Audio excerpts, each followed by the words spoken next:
5 questions you must answer before trying to lose weight. So this is part 2. Question 2 is, what specifically do you want? Now I'm going to talk about what we call pre-goal setting, and if you fail to plan, then you are planning to fail. Yeah. So you got to know what you really are after. Now a lot of you will say, okay, I want to lose weight, yeah, which is fine, but you need to focus on what you want and not what you don't want. If you focus on losing weight in your head, then you have to think about, in your head you have a picture of how fat you are, and the problem is with that is that that's the direction that you head in. Whatever picture you think about, you manifest. Yeah, you're going to attract that into your life. So that is not really a good way to look at it. So you want to be focusing on what specifically you want. So it may be that I want to be thin, or it may be I want to be in shape, or I want to burn fat.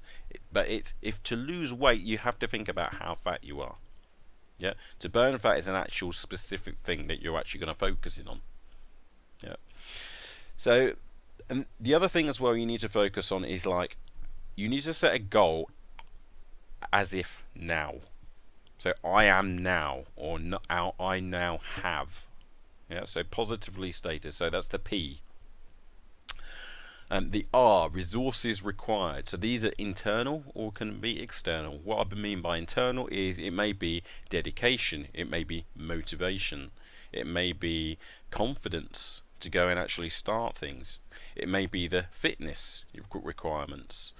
External, it may be a swimming pool that you want to go to, or a class, or it may be a set of equipment, jogging equipment, or whatever it is. So what is it that you specifically need to accomplish this goal?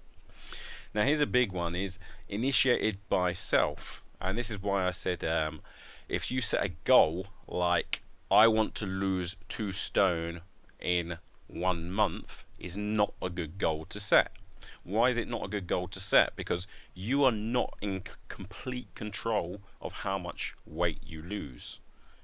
So that's why you wouldn't set that as a goal. If you set that as a goal, you're going to be disappointed most of the time, because that is, you're not in control of that. What you are in control of is what you do, which could be something like I am exercising, or I am now exercising 3 times a week for 45 minutes, because you're in complete control of that. But how much weight you lose, you're not directly in control of that. So that is not a really good goal to set. The other thing is ecology and ethics, which is essentially consequences, which I'm going to talk about in one of the other upcoming questions. Sensory evidence. So what will you see, hear, feel, taste, smell when you have it? So what's the last thing that you're going to see, hear, feel, taste before you know that you have achieved this goal? And then time-based techniques, which I spend a lot of time doing, but this is essentially visualizing this goal, so you have a very clear picture, clear picture in your head of what this end goal is.